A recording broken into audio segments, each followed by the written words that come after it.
Մենք ուղիղ եթերում ենք, ներողություն եմ հայցում, YouTube-ի հետ կապված ինչ-որ խնդիր էր առաջացել, ձայնի հետ կապված ինչ-որ խնդիր կար։ Ես հայցելով ձեր ներողամտությունը ուզում եմ սկսել զրույցը սկզբից, հիշեցնեմ, որ իմ հյուրն է Սահմանադրական դատարանի աշխատակազմի նախկին ղեկավար, նաև նախկին դեսպան, մարզպետ Էդվարդ Ղազարյանը։ Բարև ձեզ նորից, պարոն Ղազարյան։ Շնորհակալություն, որ համաձայնեցիք գալ այս զրույցին։ Ինչպես ես ասացի, դուք դիմել եք դատարան, բողոքելով, որ ձեզ ապօրինաբար են հեռացրել աշխատանքի, դատարանը որոշում կայացրեց եւ մերժեց ձեր հայցը։ Խնդրեմ, ձեր կարծիքը այս ամենի հետ կապված։ Դատարանը մերժել է մեր հայցը երկարատև դատաքննությունից հետո, բայց ըստ էության տեքստում որևէ հիմնավորում չկա, թե ինչու է դատարանը կայացրել այդ որոշումը, որովհետեւ եթե դատարանը փորձեր որևէ իրավական ակտի հղում անել, ապա ստիպված կլիներ բավարարել մեր որոշումը, որովհետեւ փաստային է իրականության մեջ, որ իմ անմիջական ղեկավար Հրայր Թովմասյանի լիազորությունները դադարեցնելու վերաբերյալ գոյություն չունի ոչ մի որոշում, գոյություն չունի որոշում Արման Դիլանյանի Սահմանադրական դատարանի նախագահ դառնալու վերաբերյալ։ Ուղղակի դուք կարծեմ մի օր իմացել եք, որ ձեր փոխարեն ինչ-որ մեկը առանցից պաշտոնից ազատելու ուրիշ մարդու նշանակել է Սահմանադրական դատարանի աշխատակազմը։ Իսկ պաշտոնից ազատելու կարգադրություն Արման Դիլանյանը չի ստորագրել։ Ես նույնիսկ անհանգիստ եմ, որ կարող է ինձ մի օր մեղադրեն, ասեն, թե ես մինչև հիմա ինչի չեմ գնում եւ կատարեմ իմ պաշտոնական պարտականությունները, որովհետեւ ըստ էության ոչ իմ ղեկավարն է փոխվում է, ոչ էլ ինձ է։ Ինչ հիմնավորմամբ, ինչ փաստարկով է այդպեսի որոշում, դատարանը ինչ հիմնավորում է։ Դատարանը նորից եմ գնում, իր որոշման մեջ հիմնավորում չի բերել, բայց կարևոր մի հանգամանք կա, որ Արման Դիլանյանը մինչև Սահմանադրական դատարանի դատավոր դառնալը վարչական դատարանի դատավոր է եղել եւ գործը քննող դատավորը խոստովանեց, որ իրենք անձնակցպես մտերիմ ընկերներ են, չնայած հավաստիացրեց, որ դա չի ազդի արդարադատության վրա, բայց իր վճիռը ցույց տվեց, որ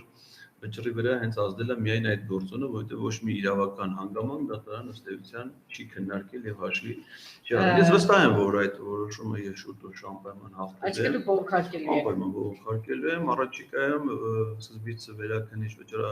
վարչական դատարան Հուսով եմ, որ այդ անում են դատաքննությունը։ Եթե ոչ, ձեր բավարարի, ապա եվրոպական մինչև մարդու իրավունքների եվրոպական դատարան, իդեպ ասա, որ մարդու իրավունքների եվրոպական դատարանում արդեն կա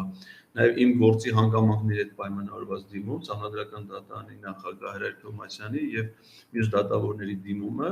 իրենց ապօրինի կերպով իրենց լիազորությունները դադարեցնելու։ Ըստ էության իմ հետ կապված որոշման հիմքում էլ այդ գործընթացն է, այսինքն եթե չլինեին այդ հակասահմանադրական փոփոխություններն ու զարգացումները, ապա չէ լինի նաև այս ստեղծված իրավիճակը։ Ես վստահ եմ, որ անպայման այդ Պարոն Ղազարյան, վերջին ամիսներին, հատկապես կապիտուլյացիան փաստաթուղթ ստորագրելուց հետո մենք զգում ենք, որ դատարանները, այսպես ասեմ, որոշումներ կայացնելուց մեծ հաշվով իշխանական այդպես հրահանգի կամ Նիկոլ Փաշինյանի հրահանգին չեն ենթարկվում։ Թեպետ հիշում եք, որ մի անգամ բարբաջեց Նիկոլ Փաշինյանը, դե թող գտնվի այդպիսի մի դատարան եմ ասել, որ իմ հրամանները չկատարի եւ այլն եւ այլն։ Ինչևէ, բայց շատերը, այսպես շատերի հայացք ուղղված էր դեպի ընտրություն։ Ընտրությունները արդյունքները մեզ հայտնի են, հնարավոր է, որ այս ընտրություններից հետո որոշակի վաղ կաշկանդվածություն առաջանա դատավորների մոտ եւ իրենց որոշումները համապատասխանեցնեն Նիկոլ Փաշինյան կամ իշխանության ճաշակին։ Մեր դատական համակարգում կան հարյուրավոր դատավորներ եւ նրանց բոլորին ընդհանրական գնահատական տալ բնականաբար չի կարելի, իսկապես կան սկզբունքային, անաչառ, իրենց կոչման առաքելությանը համապատասխան, հարգանքի արժանի դատավորներ, բայց կան դատավորներ, որոնք ենթարկվում են քաղաքական փոփոխություններին եւ այլն։ Կոնկրետ իմ դեպքի հետ կապված դատաքննությունը վաղուց էր ավարտված, բայց վճռի հրապարակումը թողնված էր հուլիսի 1-ին, այսինքն ընտրություններից հետո եւ հնարավոր է, որ կենտրոնական ընտրական հանձնաժողովի որոշումն էլ ազդի իր վերաբերող որոշման վրա եւ միգուցե դատարանը մտածված կերպով է։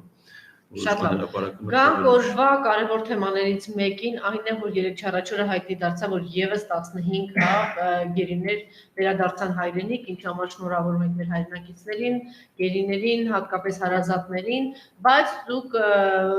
շատ մեծ հրապարակումով հանդես եկաք եւ մեր նախնական զրույցում էլ ասացիք, որ սա շատ կոնկրետ մարդավաճառություն է, մարդու վաճառք է, առևտուր է, սա կոչվում է միջազգային լեզվով trafficking, այսինքն Նիկոլ Փաշինյանը Ալիևի հետ միասին զբաղված են դրանով, trafficking-ը տեղի ունենում։ Խնդրեմ, ինչու։ Նախ սա երկկողմանի հանցագործություն է, ինչ որ տեղի է ունեցել, եւ այդ հանցագործությունը ուղղակի փորձում է քողարկվել հումանիստական, մարդկանց ազատություն շնորհելու, էմոցիոնալ, հասարակական տրամադրություններ ստեղծելու ֆոնով։ Բայց իրականում տեղի ունեցել երկու հանցագործություն միաժամանակ։ Առաջինը դա քրեական օրենսգրքով հստակ նկարագրված պետական դավաճանությունն է, որը իրականացրել է Նիկոլ Փաշինյանը եւ ամենայն հավանականությամբ, եթե հուսով եմ, որ նաեւ այս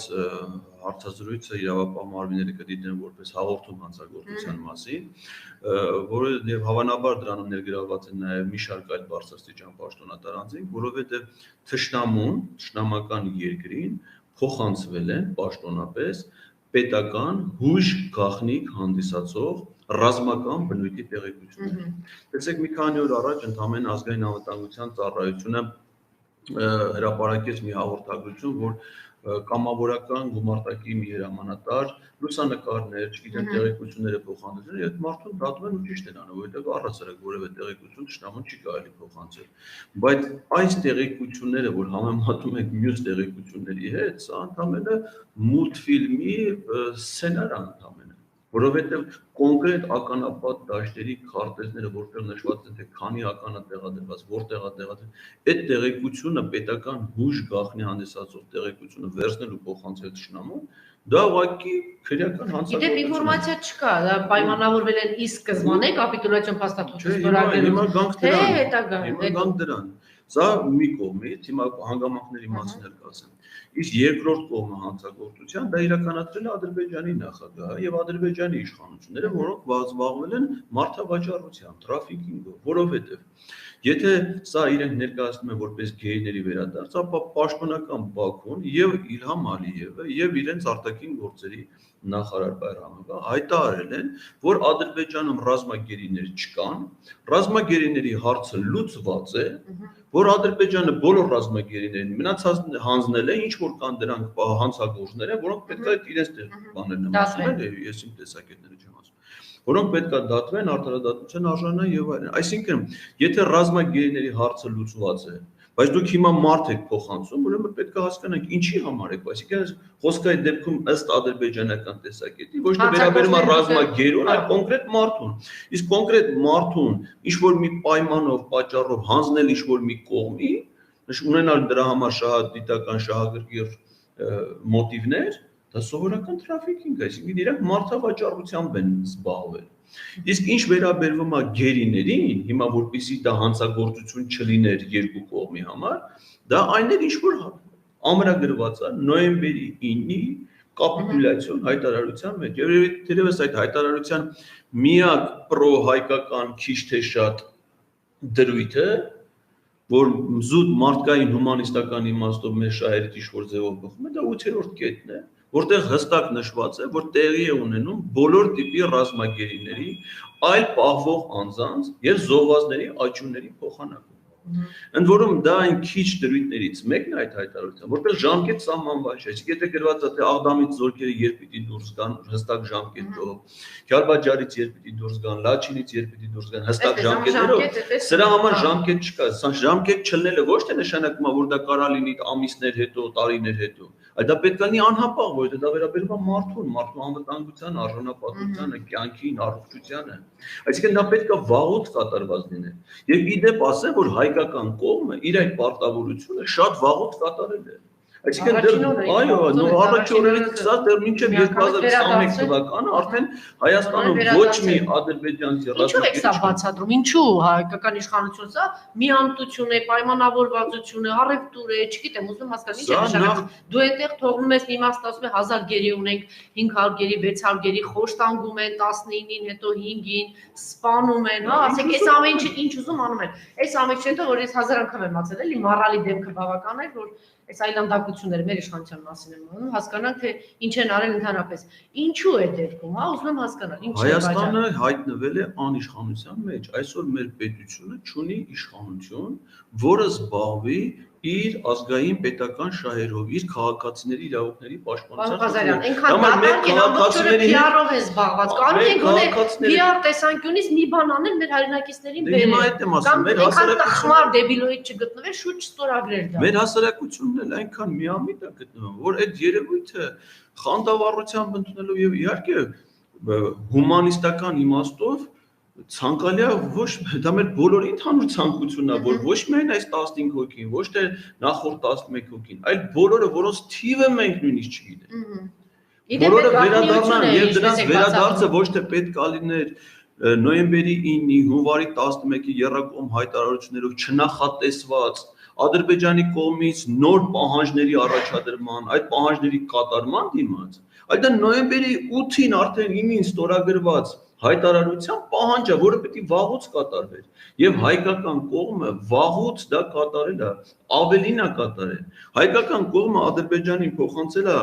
դատարանի կողմից դատապարտված եւ պատիժը կրող երկու հանցագործ, այսինքն որոնք նույնիսկ ռազմագերի չեն եղել, որոնք այս պատերազմի հետ որևէ կապ չունեն, որոնք այլ մարտական գործողությունների հետ որևէ կապ չունեն։ Հիմա տեսեք, ինչ որ թեր հասներ, ասում են դուք հիմա ազգային պարակտում եք, այսինքն մեր երկրի քարտեզը հանձնվում է թշնամուն, դա եւ դրա մասին երբ որ բարձրաձայնում ասում խոսում են, դրա փոխարեն շարունակում են մեր գերիները մնալ,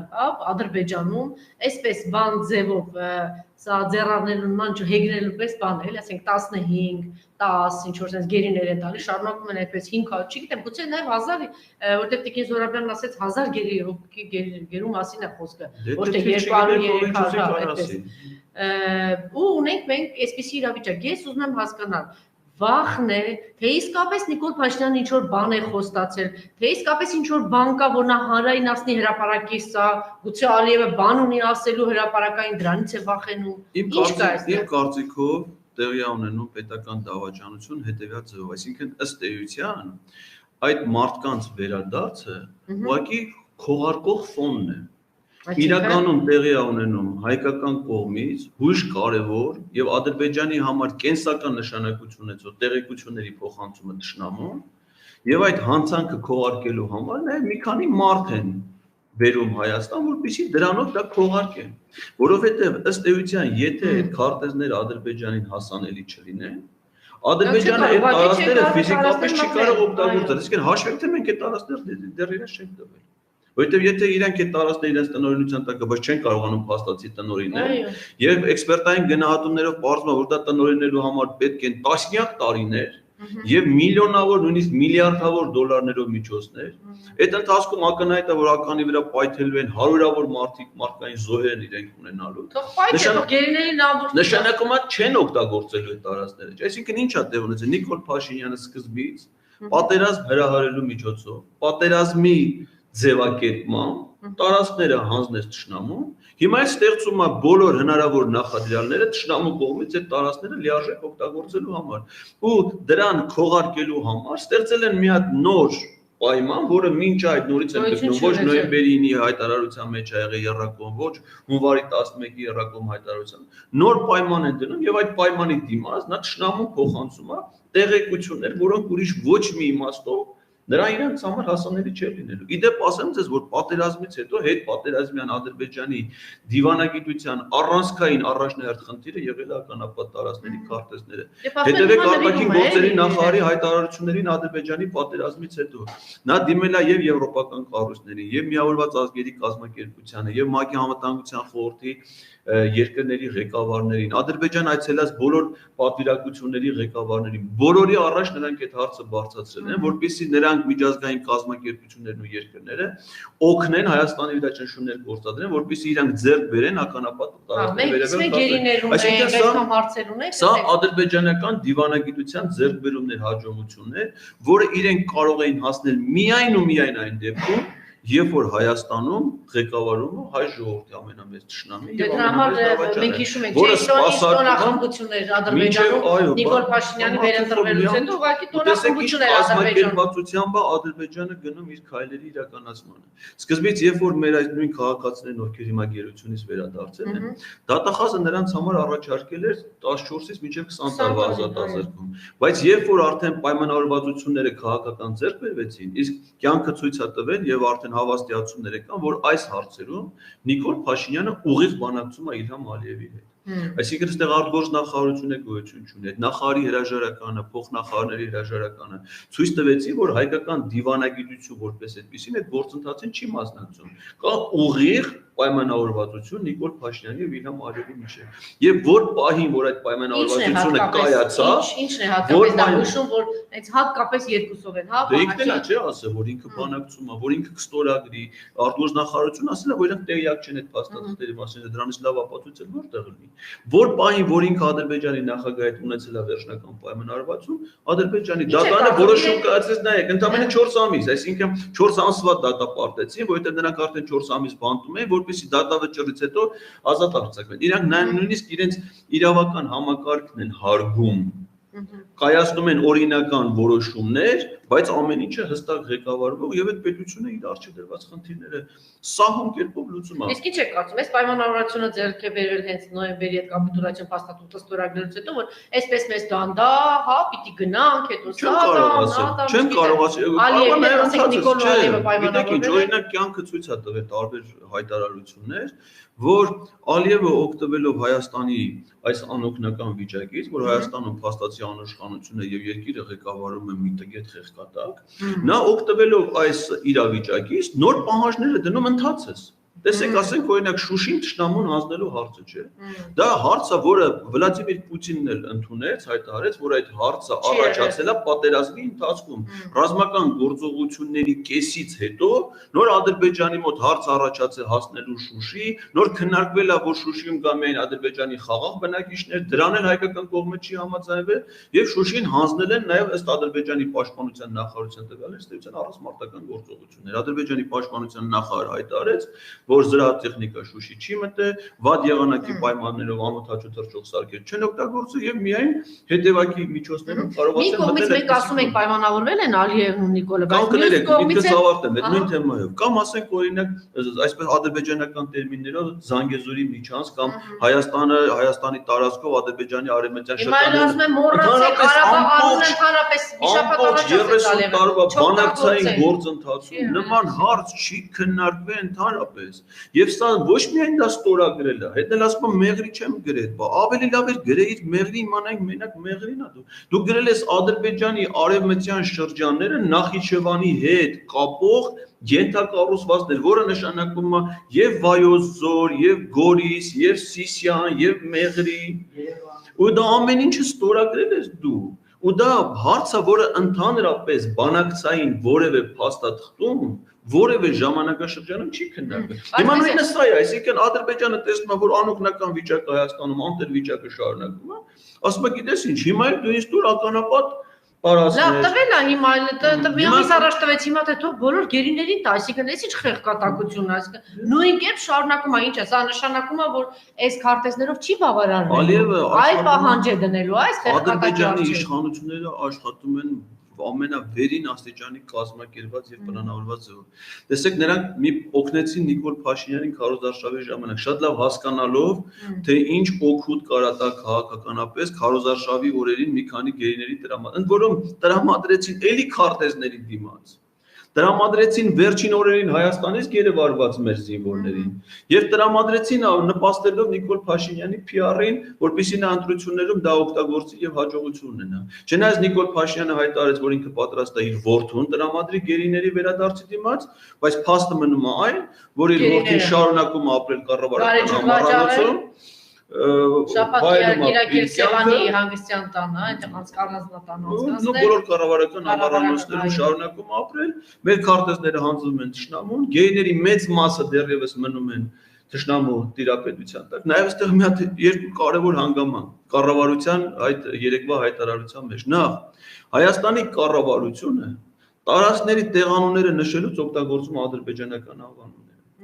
Այսինքն ոչ թե Վանանդա կամ Պոսական, այլ Ֆիզուլի եւ կառավարության պաշտոնական հայտարարության մեջ ասում է, թե որ տարածքների ականապատ քարտեզներն են նշված եւ նշում են ոչ թե հայկական անվանումները այդ տարածքների, այլ ադրբեջանական անվանումները։ Այն որ նոյեմբերի 9-ի հայտարարության տեքստում նորից ադրբեջանական անվանումներ, այսինքն գրված չի Խարվաճարի շրջանը, գրած է Քելբաջարի շրջան, գրված է Լաչինի շրջան, Ֆիզուլի շրջան, չէ, Աղդամի շրջան։ Նու դա ինչ որ կերպ կարելի է հասկանալ, որ Ալիևը հակառակ պարագայում չէր ստորագրի, իսկ նոյեմբերի 9-ի հայտարարությունը ես վստահ եմ արդեն գնալով համոզում եմ, որ Նիկոլ Փաշինյանը կարտացել է ստորագրելուց հետո Եվ Ալիևը գրել է ադրբեջանական անվանում, բայց հիմա այսօր Հայաստանի կառավարությունը միակողմանիորեն իր հայտարարություններում օգտագործում է ադրբեջանական տեղանուններ, այլ ոչ թե հայկական տեղանուններ։ Սա մեկ։ Երկրորդը, նրանք մինչ օրս թաքցնում են հայ ռազմագերիների թիվը, ընդհանուր թիվը, թե քանի մարդ կա, այսինքն դա անհատական ոչ մի տեղյակ չի, բայց հրապարակում են վերադարձվողների անհատական տվյալները, անուն, ազգանուն, հայրանուն եւ բնակության վայրը։ Այսինքն երկու հակառակ բան են անում։ Նախ պետք է հրապարակեն գերիների թիվը, որտեղ գաղտնի չի կարա լինի մի բան, գաղտնի պահում են թշնամուց։ Եթե թշնամին գիտի թե ինքը քանի գերի ունի, ու դու թաքցնում ես քո հասարակությունից, նշանակում է քո հասարակությունն է քո թշնամին։ Թիվը պետք է մենք բոլորս իմանայինք։ Դա թիվը մեզ չեն ասում, բայց չի կարելի հրապարակել վերադարձողի անհատական, որովհետև գերությունը դա հերոսություն չի։ Հակառակը գերության մեջ հայտնվելը կարող է հասարակական պարսավանքի առարկա դառնալ։ Մենք չպետք է իմանանք, թե ովքեր են եղել գերիները անձնապես, նրանց բարեկամները, հարազատները, իսկ հերիք չէ այդ մարդկանց լուսանկարում են, նրանց ուղերձներն են հրապարակում, նրանց տեքստերն են հրապարակում, մի հատ էլ անուն ազգանները, իրավապաշտպանները ինչ չեն բարձրացնել։ Իսկ այս երկկողմանի մարդու իրավունքների խախտումը, մեկ որ մեր իրավունքների խախտումն է, որ մեր տեղեկատվությունը մեզ չի տեղեկացնում մեր գերեվարված քաղաքացիների մասին, զրկում է մեզ տեղեկություն ստանալու օրինական իրավունքից եւ հրապարակում առանց մարդկանց կարծիք հարցնելու անհատական տվյալներ, որոնք վերադարձել են գերությունից։ Նորից հարցս կրկնեմ։ Տվել է դավաճանական այլանդակ այդ քայլը արվել է, ինչպես դուք բնութագրեցիք, այսինքն հերթական այլանդակ դավաճանություններ, այսինքն երկրորդ անգամ հանձնում է մեր հայրենիքը։ Չէ, հիմա որտեղ եթե ինչ որ փոքր շանս հնարավորություն կար, որ մենք վերադարձնեինք, հա, մեր հողերը, մեր հայրենիքը, այս մարդը տենց իսպա, վերջնական բանը։ Ուզում եմ հասկանալ, լավ, այդ ամեն ինչը տալիս է, ինչու չի բերում բոլոր գերիներին, ինչու չի կարողանում գոնե հասնել դրան, բերել բոլորին։ Բայց դրա համար պետք է բանակցելու ունակություն, դրա համար պետք է գիտելիք, դրա համար պետք է փորձառություն, դրա համար պետք է հեղինակություն։ Կա ցանկություն, թե պայմանավորվածություն կա, պարոն Ղազարյան, որ այսպես անենք եւ այս այլանդակությունը, իշխանությունն էլ իդեմս Նիկոլ Փաշինյանի իրեն դավաճանական բոլոր քայլերը արդարացնում են, ընդունենք պայմանավորվել են նոյեմբերին, հիմա որպեսզի արդարացվի, այսպես ամենամիս ինչ որ մի բան երկրից տալիս է 10 հոգի բերել եւ այդպես արդարացնում է դավաճանական բոլոր ծրագրերը։ Կարող է լինել, եթե թեկուզ նոյեմբերի 10-ին Հայաստանի ղեկավարը լինել ոչ թե Նիկոլ Փաշինյան, այլ նորմալ մարդ։ Նա կարող էր պահանջել Ադրբեջանից, ասել 8-րդ կետում գրված է, որ բոլոր գերիների բացառություն չկա։ Բոլոր գերիները այլ պահվող անձինք, այսինքն կարգավիճակներ կապ չունի, նրանք գերեվարվել են, թե պատահաբար են հայտնվել, թե ինչ են եղել, այլ պահվող անձինք եւ զոհվածների աճյունները պետք է փոխանակվեն։ Եթե Հայաստան ունենար նորմալ ղեկավար, կասեր մինչև այս կետը չկատարվի, պայմանագրի ուրիշ ոչ մի կետ չի կատարվելու։ Գրել ենք, որ պետք է ենթադրենք դեկտեմբերի 1-ին Աղդամի շրջանից հայկական զորքերը դուրս բերվեն։ Դուրս չեն գալու այդ զորքերը այնքան ժամանակ, մինչև մեր ցուցակի վերջին մարտը վերջին գերին այլ պահվող անձը չփոխանակվի, մինչև վերջին զոհվածի աճյունը չփոխանակվի։ Այսօր կներեք Արցախի փրկարար ուժերն են գնում, չէ՞, որոնողական աշխատանքներ անում աճյուններ։ Դա պետք է Ադրբեջանի փրկարարական ուժերը անեն։ Իրենք շահագրգռված, որովհետև գիտեին, քանի իրենք մինչև վերջին աճյունը չեն տվել հայկական կողմին։ Հայկական կողմը ոչ մի տարածքից դուրս չի գալու։ Ինչ է այլ 30 տարի Խարվաճառը հայկական զինված ուժերի տրամադրության տակ էր, թող 3 ամիս էլ մնար։ Շուտ եք ուզում որ գա, ուրեմն շուտ գտեք, տվեք մեր բոլոր գերիների, բոլոր պահվող անձանց զոհվածների աճյունները, մենք շուտ դուրս կգանք այդ տարածքներից։ Գիտության, անպուտության չգեմ, դրա դրսևորումն է, թե նորից կրկնեմ, դավաճանական պլան գոյություն ունի, ինչ որ մի բան տալիս է, արդարացնում է իր այլանդակ դավաճանական գործողությունը։ Հանձնել է, կարասի գիտեք ինչ, ես ձեզ տալիս եմ նաև Վայոց ձորի մարզը, տվեք եւս 5 գերի, այսինքն սա նույն բանն է։ Նորից եմ կրկնում, հույժ գաղտնի հանդիսացող ռազմական բնույթի տեղեկությունները թշնամուն փոխանցելը, դա հայրենիքի դավաճանություն է, դա պետական դավաճանություն է, նորից եմ կրկնում, ազգային անվտանգության ծառայությունը, դատական պրոցես, ընդդիմությունը, իրավաբանները, իրավապաշտպանները, մենք այստեղ հիմա Տիկին Լարիսանը եկել է, քիչ անց մեր զրույցը շարունակել ենք, ես հարցերն եմ ուղղելու։ Մենք վաղուց էինք խոսում սրա մասին, գուցե այդպիսի մի հարթակ ստեղծվի եւ այդ ուժերը կարողանա ասեք դատարաններ դիմել, եվրոպական դատարան, չգիտեմ, մեր դատարաններ, որ հիմա մեր իշխանությունը այսպես, հա, հանրությունը, չգիտեմ, չհասկացավ, դավաճանական այսպիսի քայլեր է իրականացնում։ Ազգային անվտանգության ծառայությունը վերջերս ավարտել է մի քրեական գործ, մեղադրանք առաջադրել Մովսես Հակոբյանին, զինված ուժերի գլխավոր շտաբի նախկին պետին, մեր ռազմական տեսչության ղեկավարի նախկին, ինչա թե նա մամուլի ասուլիսի ժամանակ ընդհանուր բնույթի մի տեղեկություն է հրապարակի, այսինքն մի ճշտված տեղեկություն իր տեսակետի հետ համեմված եւ այլն, դրա համար մարդուն մեղադրանք են առաջադրում։ Իսկ կոնկրետ քարտեզը թե որ կոորդինատի վրա ինչ տիպի մինա տեղադրված եւ այլն, այդ քարտեզները մի փաթեթով վերցնել տալ թշնամու, դա ներկայացնում որպես հերոսություն։ Դա ամենամեծ հայրենիքի դավաճանությունն է։ Մինչև հիմա թշնամուն ոչ մի լրտես, ոչ մի վարձկան, ոչ մի այդ որակի, այդ մակարդակի տեղեկություն չի տվել, ինչը արդեն երկրորդ անգամ շարունակաբար այդ հանցագործությունը կատարում է Նիկոլ Փաշինյանը։ Ընդ որում ասում է, որ էլի եմ անելու, այսինքն հիշեք նախորդ անգամ, երբ որ ասաց մենք Հայաստանը պատրաստ է քայլ իրականացնել նոր քայլի դիմաց։ Ու հետաքրքիր ինչ այդ կառավարության հաղորդագրության մեջ այդ ադրբեջանական տերմիններով Նաև գրած Հայաստանի կառավարությունը որպես բարի կամքի դրսևորում է այդ տեղեկությունները։ Հայրենիքը նվիրում իր հարազատ Ադրբեջանին։ Դե նույն բարի կամքի դրսևորումով կարա նաև մի քանի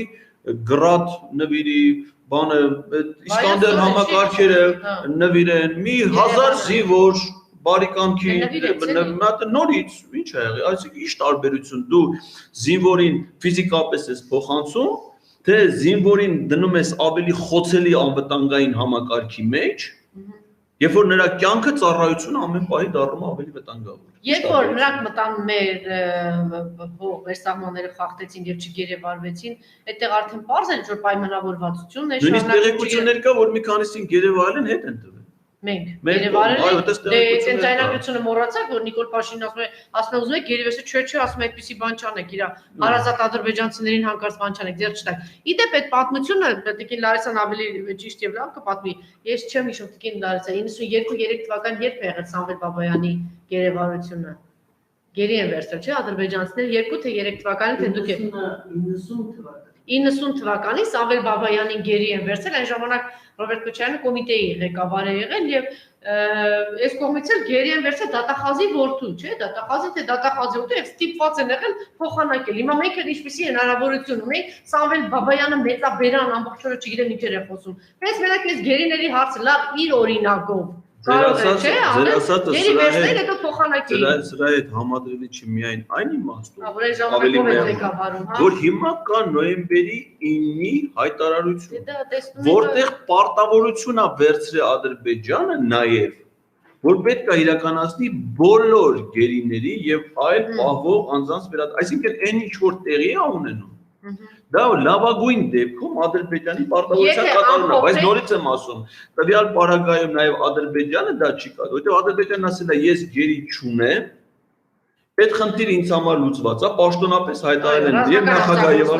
բայց հիմա եթե նրանք այդ մարդկանց տրամադրում են, նշանակում է իրանք զբաղված են թրաֆիկինգով։ Իրանք հիմա մարդու վաճառք է տեղի ունենում Իլհամ Ալիևի եւ Նիկոլ Փաշինյանի միջեւ։ Ամեն մեկը ունի իր կոնկրետ նյութական, առարկայական, քաղաքական, չգիտեմ, տնտեսական շահերը եւ այդ գերեվարված մարդիկ ուղղակի դարձել են թիրախ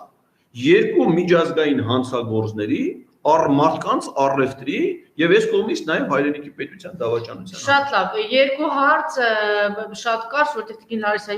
եթե դուրս գամ, տեսեք բժիշկների թեման, հա, ինչու թիրախավորեց բժիշկներին, այսպեսի մի վերնագրով բանել հայտնվեց, որ վիզը կամ գլուխը, եթե օրինակ կոտրվի այսօրվա ղեկավարի, շատ լավ, որտեղ ինքը բժիշկներին այսպես կոտրելով, ջարդելով դուրս է, հա, մղում, ընդ որում այդպիսի անվանի կարկառուն, հա, բժիշկները, չգիտեմ, միջազգային մակարդակի ինչ բժիշկներ են, ասենք հայտնվի Ալիևի բժշկի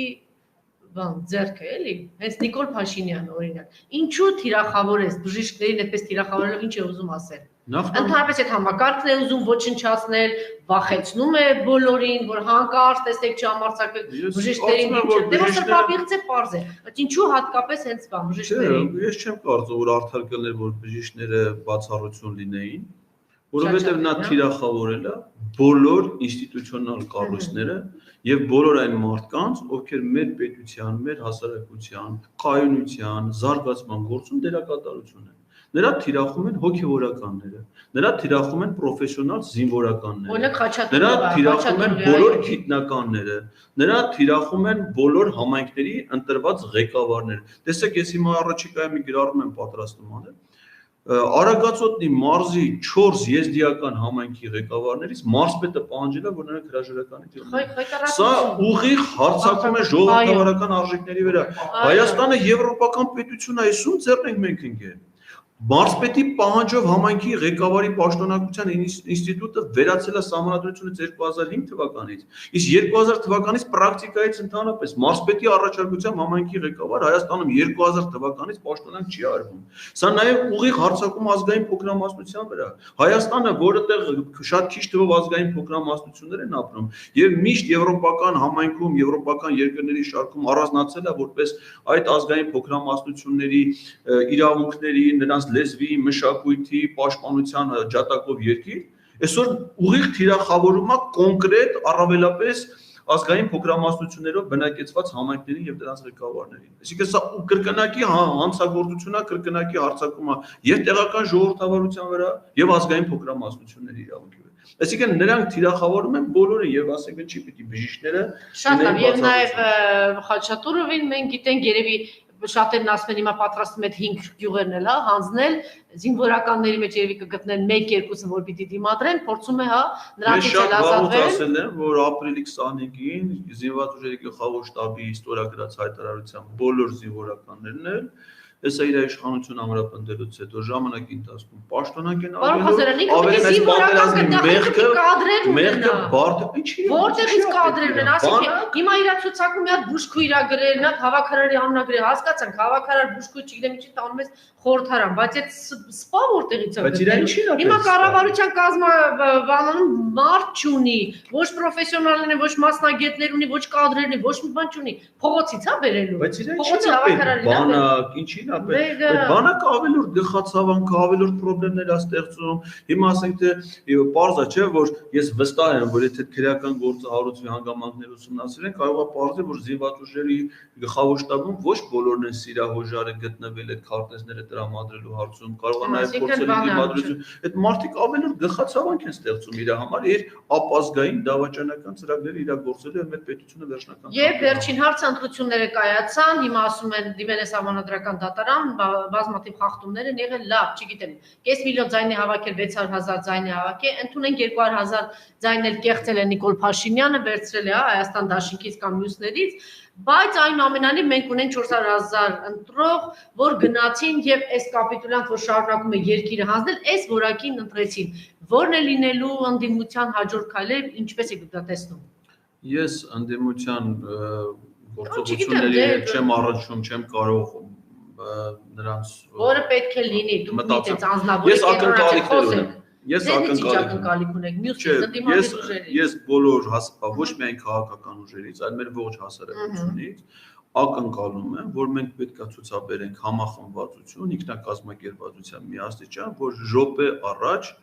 ոչ միայն իշխանությունից, այլ մեր հանրային կյանքից վռնդենք հայ ժողովրդի ամենամեծ թշնամուն եւ հայ ժողովրդի ամենամեծ դավաճանին Նիկոլ Փաշինյանին։ Սա պետք է լինի օրակարգային խնդիր է։ Հիմա ես չեմ ակնկալում, որ Հայաստան դաշինքը կամ պատիվ ունեն դաշինքը պետք է մանդատներ վերցնեն, գնան հարցեր տան, օրենսդրական նախաձեռնություններ, այդ դրանք կամ քայլական որևէ մի թափթփուկի ձեռքը ծախեն 10-րդական, 100-րդական խնդիրներ են, որ եթե падգամավորեն պիտի անեն։ Ակնկալիքը որ նրանք որպես ուժ պետք է իրականացնեն, դա ազատագրելն է մեր պետության իշխանությունը եւ հանրային կյանքը ամենամեծ ճշտում։ Հակառակ դեպքում հավասարազոր հայտնվելու են մեր թիրախում, եթե հանկարծ մենք տեսնենք, չգիտեմ, պատիվ ունեմ Հայաստան դաշինքի որևէ ներկայացուցիչ, պատրաստ են ինչ-որ համագործակցել, ձեռք սեղմել այս երիտթուրքական այս ուժերի հետ, հա, բան, ինչ-որ օրենքների բան, դարտիրույթում տես մշակել, չգիտեմ ինչ անել, բան, աշխատանք խնդիրներն են, որ իրանք կարող են իրականացնել գլխավոր խնդիրը լուծելուց։ Դրանք առանցյալ խնդիրներ են։ Շնորհակալ եմ, իմ հյուրն էր Սահմանադրական դատարանի աշխատակազմի նախկին ղեկավար, նախկին դեսպան, մարզպետ Էդուարդ Ղազարյանը, խնդրում եմ մնալ մեզ հետ, մի քանի րոպեից նույն թեմաների շուրջ մենք զրուցելու ենք Հայաստանի Հանրապետության մարդու իրավունքների գրասենյակի առաջին պաշտպան Լարիսա Ալավերդյանի հետ։ Շնորհակալություն։